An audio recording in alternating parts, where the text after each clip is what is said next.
Sierra had asked herself the same question countless times. When would this hell finally be over? The thought lingered in her mind as one apology after another echoed through her memories. People could only lower their heads before her, their voices filled with regret as they admitted that nobody could stand against the Bosbourne family. No matter how hard they tried, there was nothing they could do. As long as Bosbourne remained standing, ownership would eventually be transferred to them. The guild could not be protected. The endless apologies blurred together until Sierra quietly wondered when she would finally be free. A weak breath escaped her lips as she asked herself once again when she would finally be free. Slowly, she raised her hand and placed it against the door. Just hearing the name Bosbourne was enough to make her chest tighten. With a slow creak, the door opened, and the moment it did, Sierra froze. Inside the room sat two people wrapped comfortably in each other's embrace. The sound of the opening door immediately caught their attention. Both of them looked toward her. Valietta was the first to react. Her eyes widened slightly before a casual smile spread across her face as she remarked that Sierra had arrived sooner than expected. For several long seconds, Sierra could only stare. Valietta. The name escaped her lips in disbelief. Valietta's smile never faded, while the man beside her remained completely serious. Silence filled the room. Valietta calmly slipped her feet into her slippers before walking toward Sierra, asking what was wrong. After a long silence, Sierra finally found the strength to speak. She asked if it was because of him, because this man was now Valietta's husband. There was no anger in her voice anymore, only exhaustion. She admitted that she had wanted everything she had received from Briloxen, but she also understood one painful reality. She could never continue running her guild while having Bosbourne as an enemy. Those words immediately pulled her back into painful memories. She remembered her mother, her father, and wished she had been stronger. If only she had done more, perhaps everything wouldn't have been stolen from her. Friends, family, honor, wealth, her family name, her household, and even her husband. Everything had been taken away from her. Returning to the present, Valietta still stood there with the same gentle smile. Sierra, on the other hand, looked completely lifeless. Her eyes were dull, tired, and broken. Looking directly at Valietta, she quietly asked whether she was finally satisfied now. Valietta gently touched her own face before calmly denying it. Of course she wasn't satisfied. There was still something else she wanted Sierra to see. Turning around with excitement, she cheerfully announced that Sierra was going to be very surprised by what she had prepared just for her. Valietta walked toward a nearby table where a small box rested. Before opening it, she casually told Sierra not to thank her. Then she slowly lifted the lid and revealed its contents, inviting Sierra to say hello to her parents. Time itself seemed to stop. Sierra stared at the box in complete horror as Valietta picked it up and held it before her. Disbelief quickly turned into anger. How could she possibly do something so cruel? Yet Valietta simply smiled and asked whether Sierra truly believed she wouldn't be able to touch them just because the Archbishop had them. Sierra stood frozen. Valietta shook her head with pity, calling her naive. How could Sierra still not understand that nothing could ever stop the Bosbourne name? Sierra's body trembled uncontrollably. She begged Valietta to give them back. Hadn't she already taken enough from her? She had nothing left anymore. Nothing at all. But Valietta calmly disagreed. Sierra still possessed one final thing. Slowly, she pointed toward the necklace hanging around Sierra's neck. Instinctively, Sierra grabbed it. This? The necklace her master had given her. Tears immediately filled her eyes as she cried that enough was enough.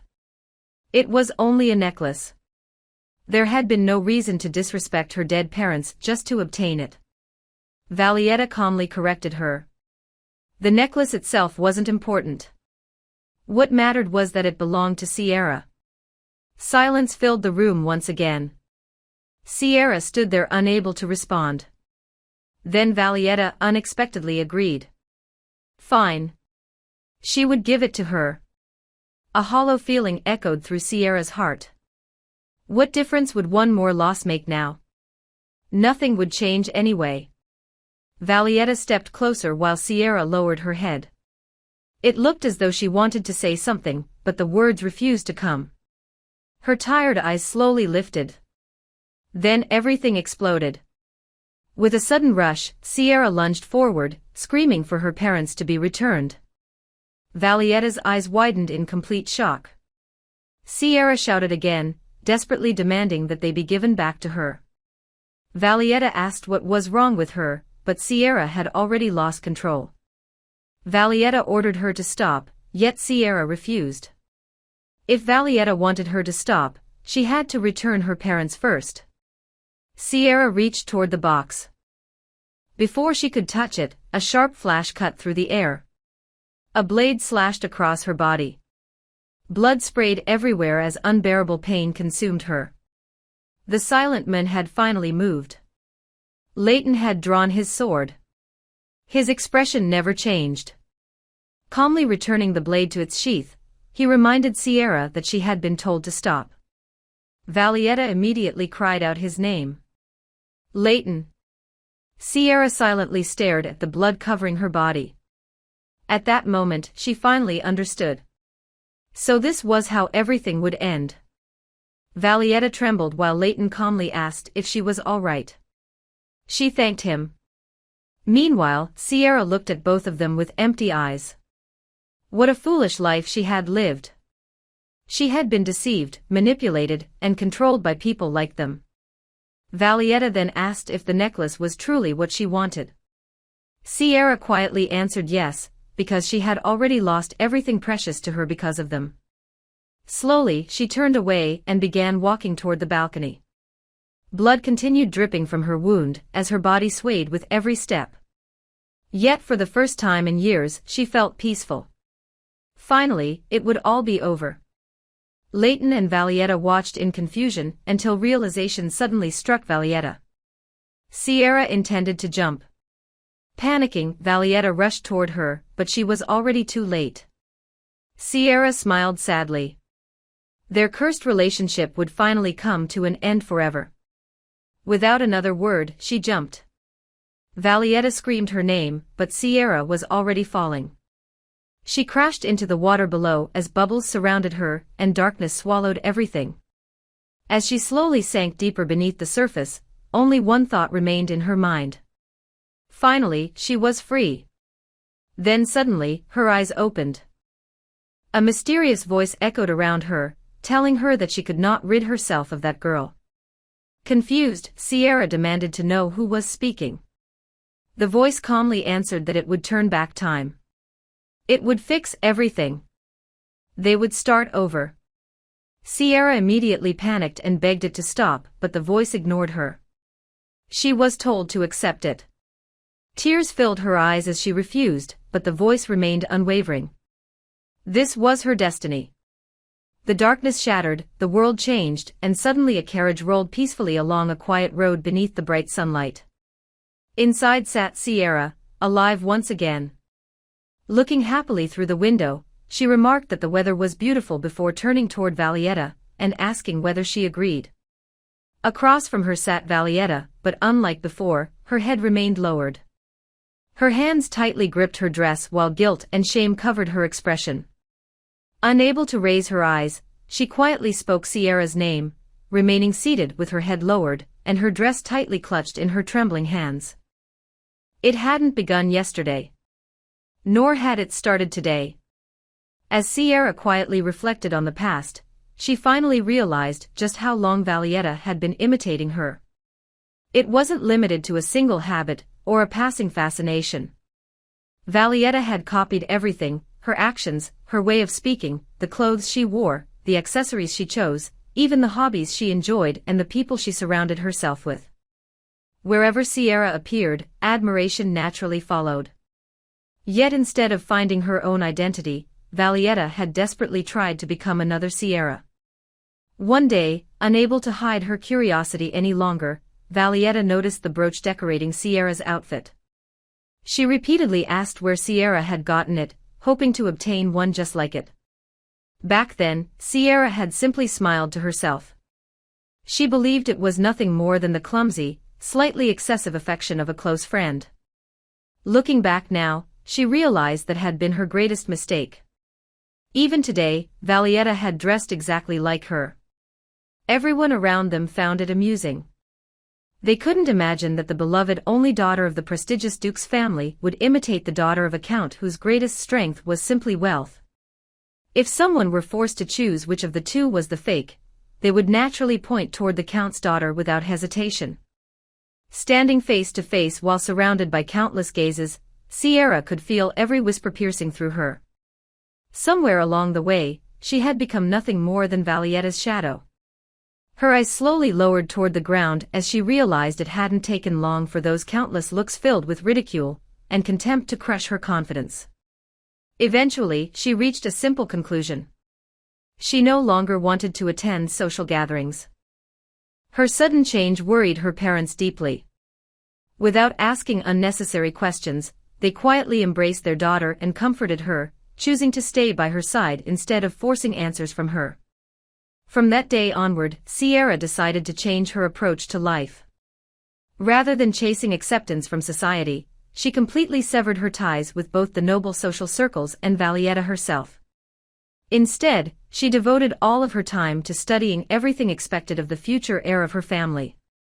Documents piled high across a large desk as Sierra diligently worked beside the family administrators. The Briltoxin family possessed immense wealth. Not only did they own the Grey Mountain Range, famous for its abundance of valuable resources, but they also operated one of the kingdom's most successful trade guilds. Because of that, the position of guild administrator carried enormous responsibility. Fortunately, Sierra possessed a natural talent for business. Each passing day strengthened her abilities, and watching herself grow through hard work gave her something she had almost forgotten, a chance to breathe. But that fragile peace didn't last. The office doors suddenly burst open as a butler rushed inside in panic, urgently calling for the count and announcing that something terrible had happened. The atmosphere immediately changed. Far away, inside the Bosbourne estate, Duke Bosbourne calmly sat in his office. Without warning, the Bosbourne family had filed a lawsuit based on a contract written over 300 years ago. Mona could hardly believe it. The entire situation was absurd. Yet despite that, Bosbourne had already secured the support of both the Minister of Finance and the Minister of Justice before the trial had even begun. There was almost no hope. The ancient contract itself had been written so vaguely that Bosbourne now argued it could legally be interpreted in two completely different ways. According to them, the agreement signed centuries earlier between the founding patriarch of Briltoxin and the Duke of Bosbourne supported their claims. Sierra quietly listened. She wasn't even sure why this issue was suddenly being discussed now, but one thing became painfully obvious. The Duke of Bosbourne had finally made his move. Standing near the doorway, Sierra realized there was no escaping this battle without suffering devastating losses. In front of overwhelming political power, money meant absolutely nothing. Day after day, she watched her parents become increasingly exhausted as every passing moment stole more hope from them. By the time winter arrived, despair had completely swallowed the Briltoxin household. Then, at the bleak end of that cold winter, Valietta appeared. Tears filled her eyes as she reached for Sierra's hands. She insisted that she would help, assured Sierra that she was on her side, and begged her to trust her. Then she gently embraced her.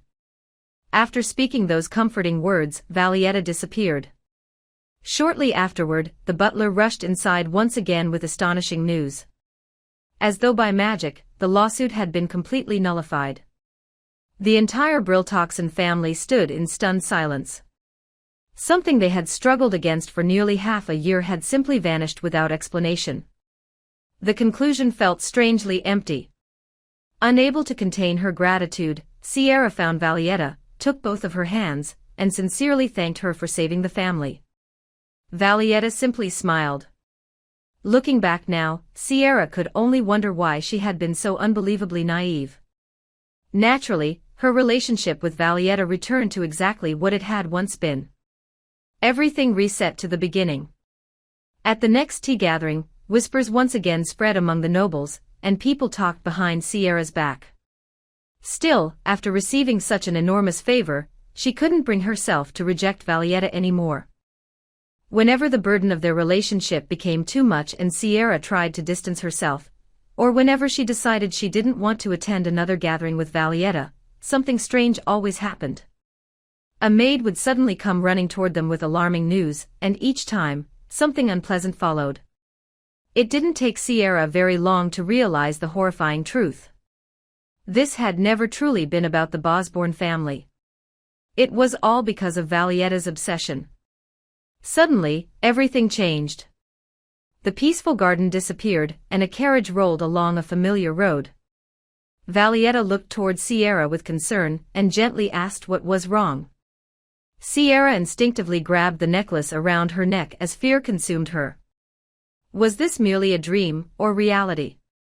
Images of herself sinking beneath the water flashed through her mind. She remembered promising herself that she would set everything right. Who had that mysterious voice been? Had everything truly started over? Her thoughts became hopelessly tangled until she couldn't think clearly anymore. Seeing Sierra's condition worsen, Valietta gently asked whether she was feeling unwell. Sierra covered her face with both hands and remained completely silent. Then she slowly looked up. The moment her eyes met Valietta's face, horrifying memories flooded back. The box. Her parents. The blood. Everything. She had to know. She urgently asked Valietta how old they were right now. Valietta blinked in confusion, unable to understand the sudden question. Desperately, Sierra insisted that she answer. Valietta quietly replied that they were both 18 years old. Sierra tightly clenched the fabric of her dress. 18, that was 7 years ago. It was true. She really had gone back.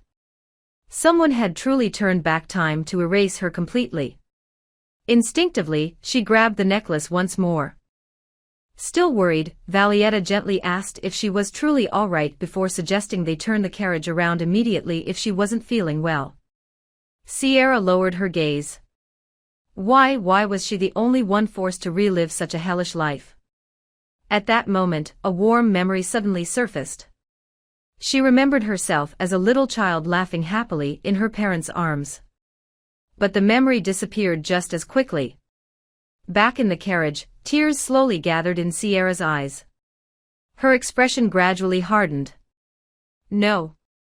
This life would not unfold according to that mysterious being's wishes. If she couldn't escape from Valietta, then she would make sure everything ended differently. Still confused, Valietta quietly called Sierra's name once more. This time, Sierra smiled. She gently reassured Valietta that there was nothing to worry about. She told her she was already starting to feel much better before sincerely thanking Valietta for worrying about her. Seeing that smile, Valietta finally relaxed. But the moment Sierra turned away, every trace of warmth vanished from her face. Her eyes grew cold, filled with a determination darker than ever before. If fate insisted on forcing her to relive this nightmare, then she would personally change its ending. No matter what it took. She would make sure to kill Valietta. Thanks for watching. Please subscribe.